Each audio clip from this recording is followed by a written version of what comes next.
పాలానికి చెందినటువంటి వ్యక్తి, అలాగే మరొకరు సత్యనపల్లిలో సృహ తప్పి గుండెపోటుతో మరణించడం జరిగింది.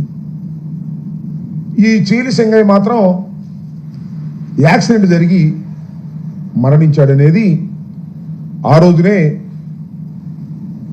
సూపరింటెండెంట్ ఆఫ్ పోలీస్ చాలా క్లియర్గా ఒక స్టేట్మెంట్ ఇచ్చారు. అదేంటంటే, దీనిలో సింగయ్య మరణానికి ప్రధానమైనటువంటి కారణం ఏంటంటే, జగన్మోహన్ రెడ్డి గారు ప్రయాణిస్తున్నటువంటి వెహికల్ తగలేదు, కాన్వాయ్లో ఉన్నటువంటి వెహికల్స్ కూడా తగలేదు. కాన్వాయ్ మీన్స్ జగన్మోహన్ రెడ్డి గారికి ఎలవ్ చేసినటువంటి 2 వెహికల్స్ 3 వెహికల్స్. కాన్వాయ్ని అనుసరిస్తున్నటువంటి ముందు వెహికల్ నెంబర్ కూడా చెప్పారు ఆయన, తగిలి పడిపోయాడు అనే విషయాన్ని ఆయన చెప్పడం జరిగింది. ఆ తర్వాత ఆయన మరణించిన తర్వాత ఆయన పోస్ట్ మార్టం కూడా చేసే సమయంలో కూడా నేను అక్కడికి వెళ్ళాను. పోలీసు యంత్రాంగం అంతా కూడా ఏదో ఒక విధంగా దీన్ని వివాదం చేయాలి అనేటువంటి ఉద్దేశంతో వాళ్ళు ప్రయత్నం చేశారు. ఏంటంటే, కిరణ్ కుమార్ వెళ్ళి వాళ్ళని పట్టుకొచ్చాడని, ఒక 30-40 మందిని తీసుకొచ్చే ప్రయత్నం చేశాడని రాంచి దాని మీద సింగయ్య మృతుడి యొక్క భార్యను సంతకం పెట్టమని కూడా పోలీసులు ఒత్తిడి చేశారు. అప్పుడు కిరణ్ కుమార్, అక్కడ మా ఇన్ఛార్జ్ కిరణ్ కుమార్, అదేవిధంగా కోటేశ్వరరావు జెడ్పీటీసీ వాళ్ళు అడ్డం తిరిగి వీళ్ళు చెప్పింది మీరు రాసుకోండి అని చెప్తే, అప్పుడు గత్యంతరం లేని పరిస్థితుల్లో వీళ్ళు చెప్పింది రాసుకున్నారు తప్ప, లేకపోతే ప్రీ ప్లాన్డ్గా రాసుకొచ్చారు. ఎందుకని రాసుకొచ్చారంటే, పైనుంచి మాకు ఆదేశాలు ఉన్నాయని చెప్పారు. ఆ తర్వాత నేను వెళ్ళి కూడా వాళ్ళకి చెప్పాను, మీరు ఏమి చెప్పాలనుకుంటున్నారో అది వాళ్ళు రాసిన దాన్ని చదువుకొని మీరు సంతకం పెట్టమన్న తర్వాత ఆ చీలి సింగయ్య గారి భార్య, వారి బంధువులు కూడా చదువుకొని వారు చెప్పిందే రాసి ఇచ్చారు. లేకపోతే దానిలోనే ఎవరో ఒకరిని పెట్టాలనేటువంటి కుట్ర అప్పుడే ప్రారంభమైందని ఈ సందర్భంగా నేను చెప్పదలుచుకున్నాను. ఆ తర్వాత నాకు చాలా చిత్రం ఏంటంటే, దీన్ని పెద్ద రాజకీయం చేయాలనే ప్రయత్నం చేస్తున్నారు. ఇవాళ అసలు ఇన్వెస్టిగేషన్ అథారిటీ అనేది పోలీస్ డిపార్ట్మెంట్ లాగా లేదు. ఆంధ్రజ్యోతి, ఈనాడు వాళ్లే ఇన్వెస్టిగేషన్ అథారిటీ, వాళ్లే కేసు ఇన్వెస్టిగేషన్ చేస్తున్నారు. సింగయ్యను బలి తీసుకున్న జగన్ వాహనం, నాకు అర్థం కాలేదు. ఇది యాక్సిడెంట్, ఆయన చనిపోయిన మాట వాస్తవం, పోస్ట్ మార్టం చేశారు, యాక్సిడెంట్ జరిగింది. ఏ బండి కింద పడ్డాడో అంటే ఎస్పీ గారు చెప్పాడు, పలానా బండి కింద పడ్డాడు అని, పలానా బండి కొట్టింది అని చెప్పారు. మరి బలి ఏంటి? ఇంటెన్షనల్గా చేసేది బలి. ప్రమాదం బలి ఎట్ట అవుతుంది? ఇంతకుముందు జరగలేదా ప్రమాదాలు? చంద్రబాబు నాయుడు గారు కాన్వాయ్లో జరగలేదా ప్రమాదాలు? చంద్రబాబు నాయుడు మీటింగ్లు పెడితే జరగలేదా ప్రమాదాలు? ఈనాళ్ళు ఆ వార్త. ఇది కూడా అంతే, జగన్ వాహనానికి సింగయ్య బలి అంట. ఏంటి మాట నాకు అర్థం కాల. ఎందుకంత అంటే జగన్మోహన్ రెడ్డి గారి వ్యక్తిత్వాన్ని హననం చెయ్యాలి అనేటువంటి ప్రయత్నం. నేను ఒకే ఒక విషయాన్ని చాలా స్పష్టంగా చెప్పదలుచుకున్నాను. నిజంగా జగన్మోహన్ రెడ్డి గారికి ఆయన కాన్వాయ్లోనే కాదు, పక్కన ఎక్కడైనా ప్రమాదం జరిగి పడి ఉన్నా కూడా జగన్మోహన్ రెడ్డి గారు కాన్వాయ్ ఆపుకొని వారిని హాస్పిటల్కు చేరేంత వరకు కూడా ఆయన ఊరుకోడు. ఆయన స్వభావం అలాంటిది. ప్రమాదం జరిగి రోడ్డు పక్కన ఎవరన్నా పడిపోతే నా వాహనానికి ఆయన వాహనానికి తగలని, మరో వాహనానికి తగలని, లేకపోతే మరొకటి జరగని, ఎక్కడ ఏం జరిగినా ప్రాణాపాయ పరిస్థితిలో ఉన్నట్టు ఆయనకి తెలిస్తే హాస్పిటల్కు పంపించి అప్పుడు మాత్రమే ముందుకు వెళ్ళేటటువంటి మనస్తత్వం కలిగినటువంటి వ్యక్తి జగన్మోహన్ రెడ్డి గారు. ఆయన దృష్టిలోకి రాకపోతే అది వేరే అంశం. వీళ్ళేంటి బలంట నాకు అర్థం కాల. కేవలం జగన్మోహన్ రెడ్డి గారు కారు వేసుకెళ్ళి గుద్దేశాడు అనేటువంటి భావంతో మీరు ప్రయత్నం చేస్తున్నారు. ఇది దుర్మార్గం అని ఈ సందర్భంగా నేను మనవి చేస్తున్నాను. ఇవాళ రకరకాల కథనాలు ఏవో తీసుకొస్తున్నారు, నాకు అర్థం కానటువంటి కథనాలు. ముందు చెప్పినటువంటి స్టేట్మెంట్ ఏంటి, ఇవాళ మాట్లాడుతున్నటువంటి మాటలు ఏంటి, ఈ ఆంధ్రజ్యోతి ఈనాడు ఇన్వెస్టిగేషన్ ఏంటి, నాకు అర్థం కానటువంటి వ్యవహారం. ఏదో ఒక విధంగా జగన్మోహన్ రెడ్డి గారి పర్యటన అత్యంత విజయవంతమైంది. అనేకమైన ఇబ్బందులు పెట్టినప్పటికీ కూడా విజయవంతమైంది. దీన్ని భరించలేక ఎన్ని కేసులు పెడుతున్నారు మా మీద? రాత్రి ఒక కేసు పెట్టారు, వచ్చి నోటీస్ ఇచ్చి వెళ్ళారు నాకు రాత్రి 10ంటికి.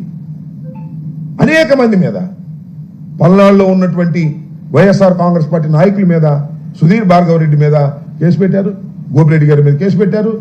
ఏదో ఒక విధంగా ఈ పర్యటనలో జరిగినటువంటి విషయాల మీద భూతత్వంలో పెట్టి చూపించి జగన్మోహన్ రెడ్డి గారిని బయటికి రాకుండా కట్టడి చేయాలి అనేటువంటి ప్రయత్నాలు పోలీసు యంత్రాంగం సహాయంతో చేయటం చాలా దురదృష్టకరమని ఈ సందర్భంగా నేను మనవి చేస్తున్నాను. జగన్మోహన్ రెడ్డి గారి పర్యటన విజయవంతమైన తర్వాత దాన్ని చూసి జలసిగా ఫీల్ అయ్యి అనేక రకాలైన దుష్ప్రచారాలు చేసేటటువంటి కార్యక్రమం, జగన్మోహన్ రెడ్డి గారిని వ్యక్తిత్వాన్ని హననం చేసేటటువంటి కార్యక్రమం దుర్మార్గంగా చేస్తున్నారు. దీన్ని ప్రజలు గమనించాలని మనం చేస్తున్నాం. ఏం చేసినా సరే వెళ్తే ఆయనంట బెట్టింగ్లు కట్టి చచ్చిపోయాడని ఆయన మీద పెడతారు. నాకు తెలుసు బాగా రెంటపాళ్ళ గ్రామంలో బెట్టింగ్లు కాదు అది.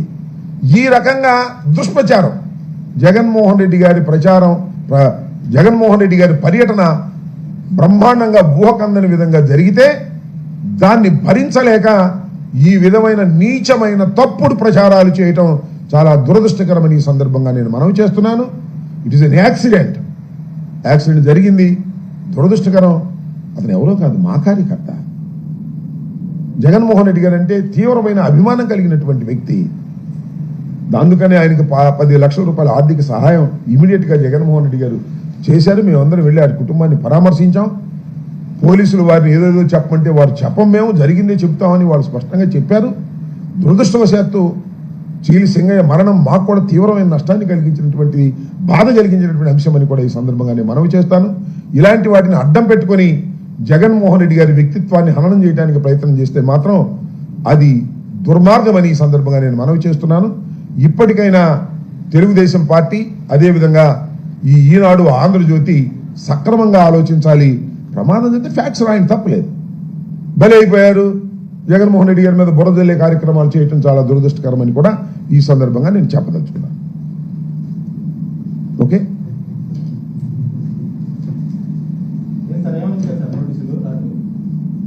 ఏదో కేసు పెట్టామన్నారా? చూపించమంటావా? ఏదో కేసు పెట్టాము, మీరు 14 రోజుల లోపల ఇవో సెక్షన్లు ఉన్నాయి, చదివి వినిపించమంటే వినిపిస్తుంది. అదిగో అక్కడ అట్ట తీసుకురా, ఎవరున్నారు అక్కడ?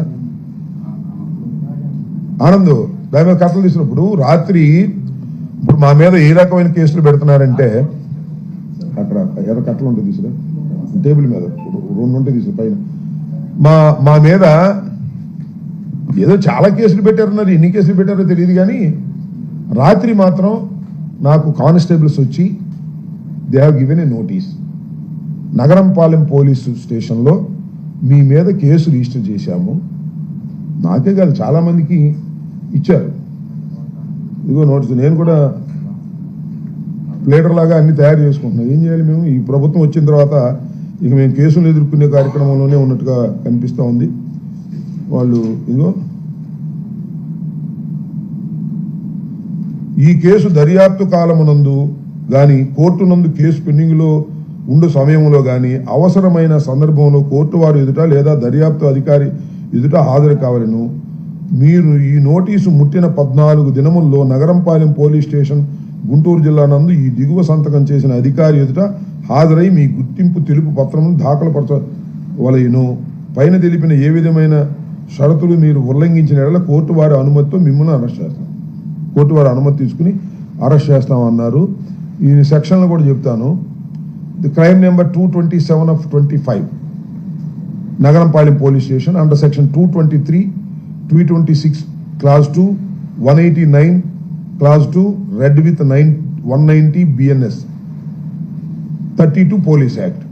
దీని మీద మరి నా మీద ఇంకా మరి ఎవరెవరి మీద కేసులు రిజిస్టర్ చేశారో తెలియదు. చేసి రాత్రి నోటీస్ ఇచ్చి వెళ్ళారు. ఇంకా కూడా ఈ పర్యటన సందర్భంగా అనేక మంది వైఎస్ఆర్ కాంగ్రెస్ పార్టీ నాయకుల మీద కేసులు రిజిస్టర్ చేసినట్టుగా గుంటూరులోను, అదేవిధంగా పల్నాడులోను జగన్మోహన్ రెడ్డి గారు ఏ ప్రాంతం మీదుగా అయితే వెళ్ళారో ఆ ప్రాంతంలో ఉన్నటువంటి వైఎస్ఆర్ కాంగ్రెస్ పార్టీ నాయకుల మీద, కార్యకర్తల మీద పెద్ద ఎత్తున కేసులు రిజిస్టర్ చేసి మమ్మల్ని ఇబ్బంది పెట్టాలనేటువంటి ప్రయత్నం చేస్తున్నారు.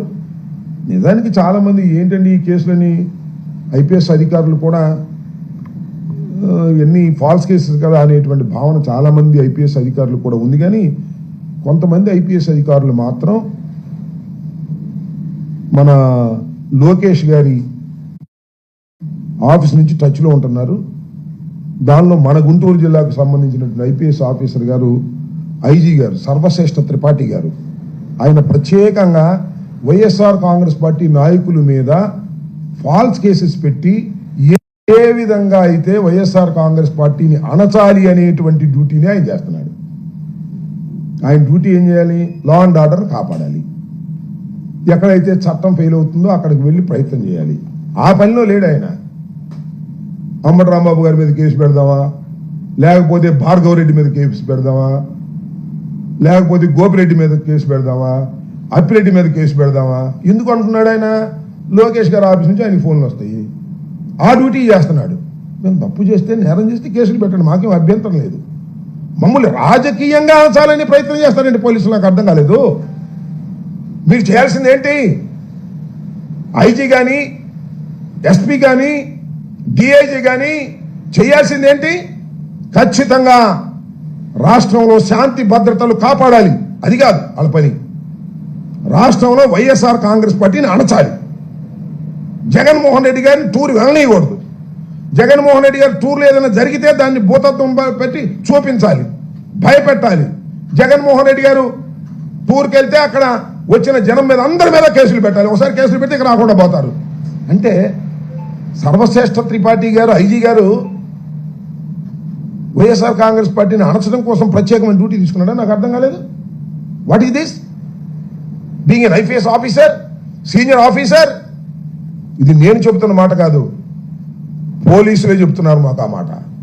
ఏమని అనుకుంటున్నారేమో, సిఐలు, ఎస్ఐలు, డిఎస్పీలు చట్టబద్ధంగా పనిచేసే వాళ్ళు ఉంటారు, ధర్మంగా పనిచేసే వాళ్ళు ఉంటారు. వాళ్ళందరూ లూప్ లైన్లో పెట్టారు, వాళ్ళే చెప్తున్నారు.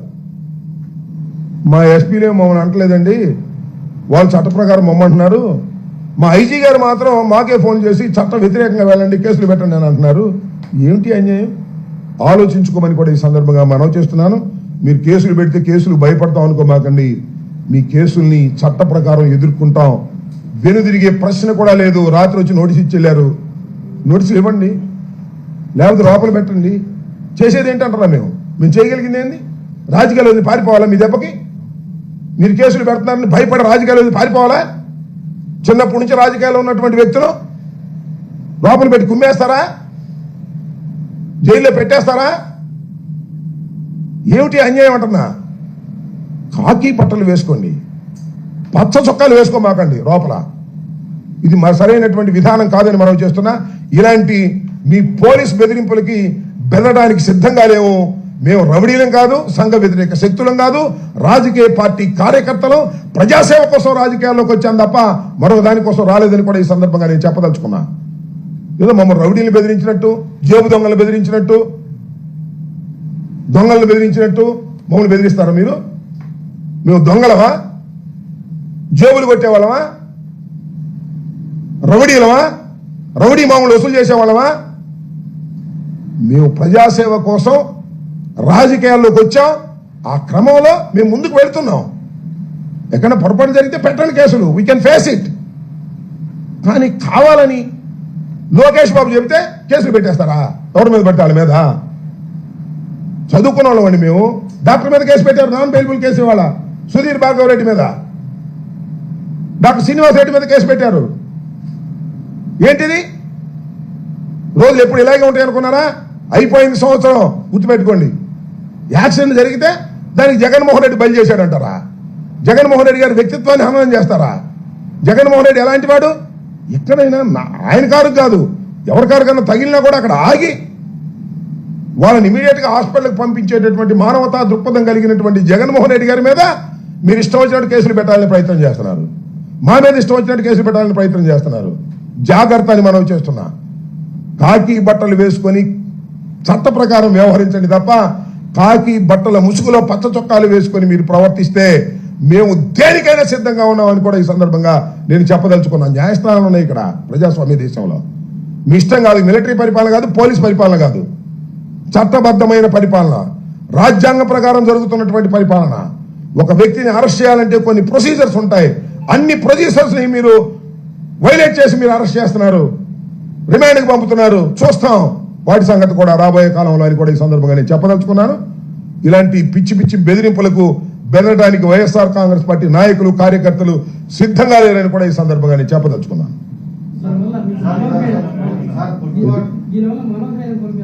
ఎవరు మనోధైర్యం కోల్పోరు, మరింత మనోధైర్యాన్ని పెంచుకుంటారు. నేను ఒకటే మనవి చేస్తున్నా, నారా చంద్రబాబు నాయుడు గారిని 53 రోజులు లోపల పెడితే వాళ్ళ అబ్బాయి కక్ష తీర్చుకుంటున్నాడు. అంతేగా మమ్మల్ని లోపల పెడితే మేమెంత కక్ష తీర్చుకోవాలి? ఆలోచించుకో లోకేష్. మీ నాన్నని 53 రోజులు లోపల పెట్టారనే కదా ఇంతమంది లోపల పెడుతున్నావు. నెల తరబడి లోపల ఉంటున్నారు.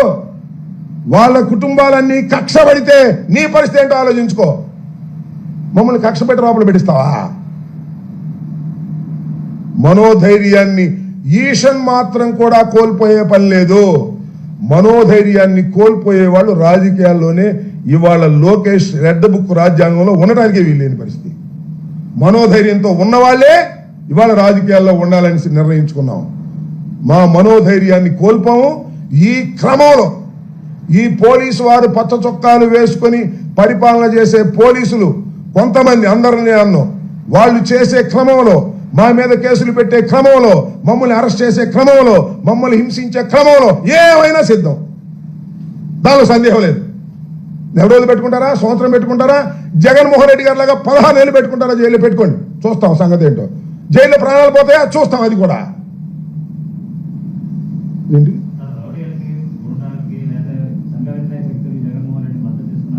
అని సంఘ విద్రోహ శక్తి, అసలు జగన్మోహన్ రెడ్డి సంఘ విద్రోహ శక్తి అండి, ముఖ్యమంత్రిగా పనిచేసిన వ్యక్తి. అరే రేపు మీ ఇంటికి పాల్గొనడానికి వచ్చారనుకో, ఏదైనా పని నుండి నీ మీద ఒక కథ పెట్టేస్తారు. పలానా సుబ్బారావు, పలానా వెంకయ్య, పలానా పుల్లయ్య జేబు దొంగ, ఆ దొంగ, ఈ దొంగ అని. నేను అడుగుతా ఉన్నానయ్యా, ఇవాళ ఎక్కడికి వెళ్ళాడు? రెంటపాళ్ళు వెళ్ళాడు. నాగమల్లేశ్వరరావు బెట్టింగ్ అంట. పోయే కాలం కాకపోతే ఏముంది, వాళ్ళకి 40 ఎకరం పొలం ఉంది, 2 అన్నదమ్ములు, మంచి వ్యవసాయదారులు, కాంట్రాక్టులు చేస్తారు, డబ్బులు బాగా ఉన్నవాళ్ళు. బెట్లు కట్టి డబ్బులు పోయేటప్పుడు ఊరేసుకున్నాడంట, చచ్చిపోయాడంట, గుట్టగాచి మొఖాన్ని వేశారు. సరే తెనాలి వాళ్ళ సంగతి ఏదన్నా కానీ మేము వెళ్ళింది దేనికి? తెనాలిలో పోలీసులు రోడ్డు మీద అరికాళ్ళ మీద కొట్టినటువంటి ఒక అసాంఘికమైన చర్యకు పోలీసులు పాల్పడ్డారు. వాళ్ళు ఏమనాలి? పోలీసుల్ని ఏం చేయాలి? పోలీసులు చట్టాన్ని చేతిలోకి తీసుకుంటే తప్పని చెప్పకూడదా? వాళ్ళ క్యారెక్టర్లు ఏమన్నా కానీ, ఒక దొంగండి కొడతావా, ఒక రేపిస్ట్ కొడతావా? చట్టం ఉంది. కొట్టేదైతే కోర్టు మానేసేయండి, ఎందుకు అనవసరం. పోలీసులు కోర్టులు మానేసేయండి, ఛార్జ్షీట్లు పెట్టడం మానేసేయండి, రిమాండ్ పంపడం మానేసేయండి, మీ సెల్లో వేసి కొట్టేసేయండి అందరు. నేను ఓకే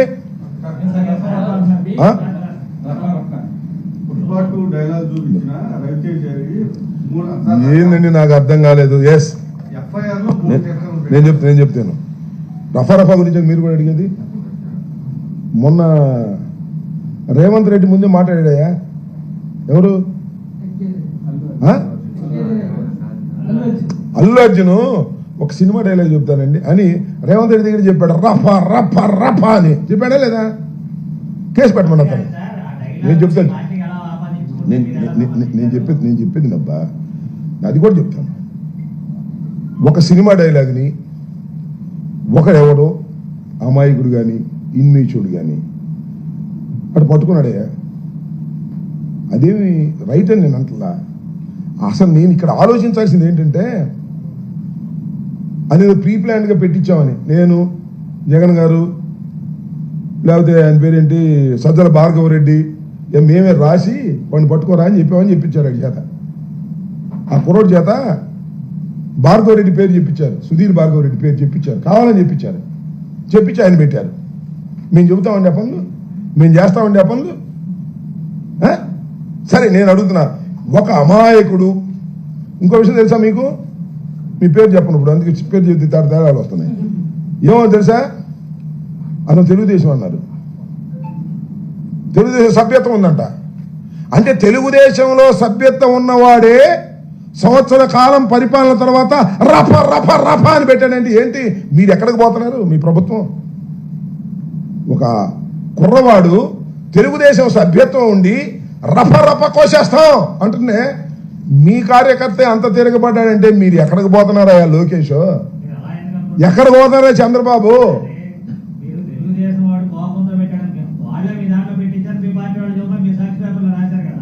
అది కూడా రాశారా? అది కూడా అనుమానమేగా, అది కూడా అనుమానమే కదా. ఇప్పుడు అదైతే ఆ అనుమానం ఒకటి, ఈ అనుమానం ఒకటి. ఆ తెలుగుదేశం వాళ్ళే పెట్టించి ఉండొచ్చు, లేకపోతే వాడికే కోపం వచ్చి పెట్టచ్చు. ఎట్లా కవరదు కదా. అది దేనైనా అనుమానం అయ్యా, మాకున్నటువంటి డౌట్. నువ్వు ఈ మాటలు మాట్లాడావంటే ఇది అనుమానం. No no no no no no no no no అది సినిమా డైలాగ్ పెడితే తప్పేంటి అన్నాడు. సినిమా డైలాగ్ పెడితే తప్పేంటి అన్నాడు. రకరకాలుగా పెడుతుంటారు మాస్లోకి వచ్చినప్పుడు. నేను చెప్పాక ఇందాక అల్లు అర్జున్ డైరెక్ట్ గానే చెప్పాడు రఫా రఫా అని.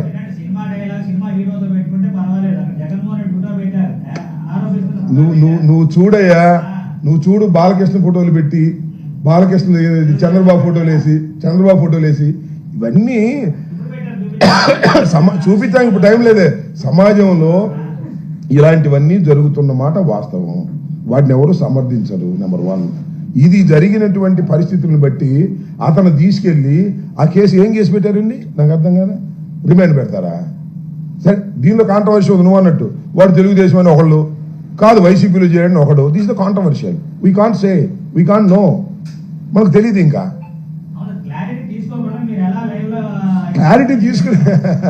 క్లారిటీ తీసుకోవడానికి వాడి పుట్టు పూర్వోత్తరాలు ఆపోటే వచ్చినాయ్యా. ఆ క్లారిటీ ఎక్కడి నుంచి వచ్చింది? పోలీసులు చెప్పండి క్లారిటీ. తెలుగుదేశంలో వాడి సభ్యత్వం ఉందని వచ్చింది చూసావు నువ్వు. ఇవన్నీ ఔపటిస్టు. ఇవాళ ఏది నమ్మడానికి లేదయ్యా. ఎందుకంటే వాట్సాప్లో 190 ఇచ్చేస్తున్నాడు. ఏమి అమ్ముతాం మనం? దాన్ని ఫిక్స్ చేసుకుంటామా? నారాజు వదిలేమా. చౌదరి లాంటి వ్యక్తి అంటే అయితే ఏంటి చెప్తామరుగా?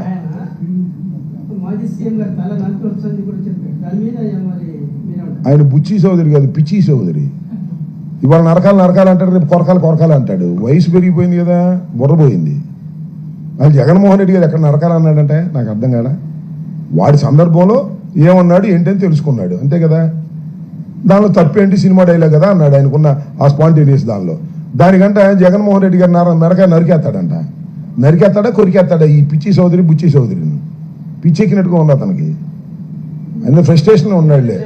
ఆయన ఏదో ఫ్రస్ట్రేషన్లో ఉన్నాడు. మేము కేసు పెడితే తీసుకొచ్చేవాడు ఎవడే తీసుకునేది? ఆ సర్వశ్రేష్ఠ త్రిపాఠి తీసుకుంటాడా? ఒకవేళ తీసుకుంటే వాడిని ట్రాన్స్ఫర్ చేస్తారు. ఎవరన్నా సిన్సియర్గా ఒక ఆఫీసర్ ఉన్నాడు, ఇట్లా నరకాలు అన్నాయని తీసుకెళ్ళి ఇచ్చామనుకో, నగరంపాలెంలోనో లేకపోతే ఇంకో చోట మాబోటి ఇచ్చామనుకో, ముందు వాడు ట్రాన్స్ఫర్ చేస్తారు వాడు తీసుకున్నందుకే. ఇట్లా ఉంది వ్యవహారం. మేము కేసులు పెడితే తీసుకునే పరిస్థితి ఉందా ఇవాళ? ఏంటి ఇచ్చినాడికి ఏం దిక్కులేదు. పబ్లిసిటీ సంఘం సార్ ఇచ్చినాడు. 2 ఇచ్చానయ్యా. ఏమయ్యా 2 ఇచ్చా. ఎక్కడ? ఏపాటిది?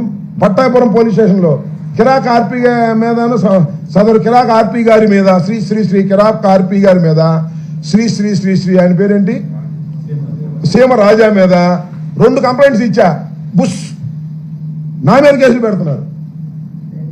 నా ఎలా నువ్వు ఇస్తావా మా వాళ్ళ మీద కేసులు అని అక్కడ సిఐ గారి కోపం వచ్చి నా మీద కేసు పెట్టాడు. సిఐ గారు వాళ్ళు నగరంపాలెం కాదు, నేను ఇచ్చింది ఇది, నిన్నొచ్చింది నగరంపాలెం. చెప్పాక ఇప్పుడు సెక్షన్లో విషయం ఆ సెక్షన్ చదివితే కానీ తెలియదు. రాత్రి చీకట్లో వచ్చి ఇచ్చారు, చూసుకోవాలి. ఇంకా సెక్షన్ చూడాలండి. ఇదే 223, 126, 189 ఇవన్నీ ఇచ్చారు, చూసి చెప్తాం. ఇలాగనే కదా. ఇంకోటి అది అరెస్ట్ చేసే సెక్షన్. ఇప్పుడు ప్రస్తుతానికి అరెస్ట్ చేసే సెక్షన్ కాదు కాబట్టి రాత్రి వచ్చి నోటీస్ ఇచ్చారు. ఈ పైన 41 నోటీస్ తీసుకున్నాక రమ్మన్నారులే. ఈ పైన విధించిన షరతులు ఏవైనా మీరు ఉల్లంఘిస్తే కోర్టు వాడు పర్మిషన్తో మిమ్మల్ని అరెస్ట్ చేస్తాము అన్నారు. ఎప్పుడూ అరెస్ట్ చేయాలని వాళ్ళ కోరిక ఉంది. మేము సిద్ధంగా ఉన్నాము. ఏం చేస్తాం? ఇంకా ఏం శర్మ గారు పారిపోలేంగా. చెప్పాక ఇంత ముందు ఏమయ్యా ఇప్పుడు ఈ వయసులో వెళ్ళి ఏ రిసార్ట్లోనో దాక్కుని 1 నెల తర్వాత పట్టుకుని ఇవన్నీ ఎందుకు? వాళ్ళ ప్రభుత్వ హయాంలో కేసులు పెడితే ఏమన్నా వ్యాఖ్యలు చేస్తారు, ఇది దారుణం అని చెప్పేసి అంటున్నారు మాజీ మంత్రి అంబటరాంబాబు.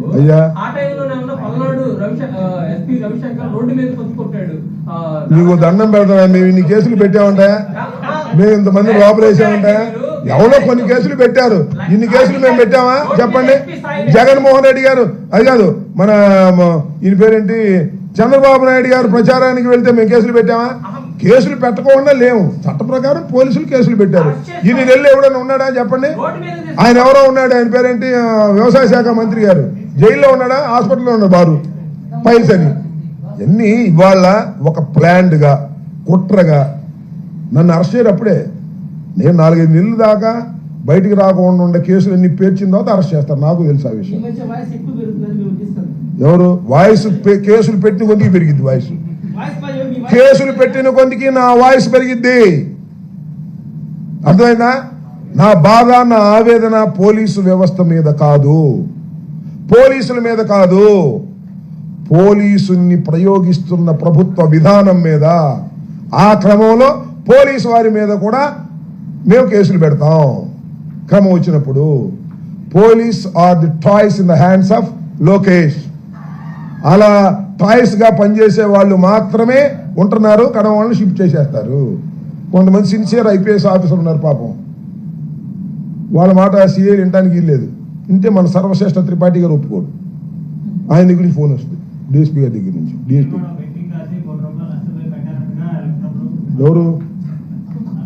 ఎవరు చెప్పారు? కన్నా గారి మీద కట్టామేమో.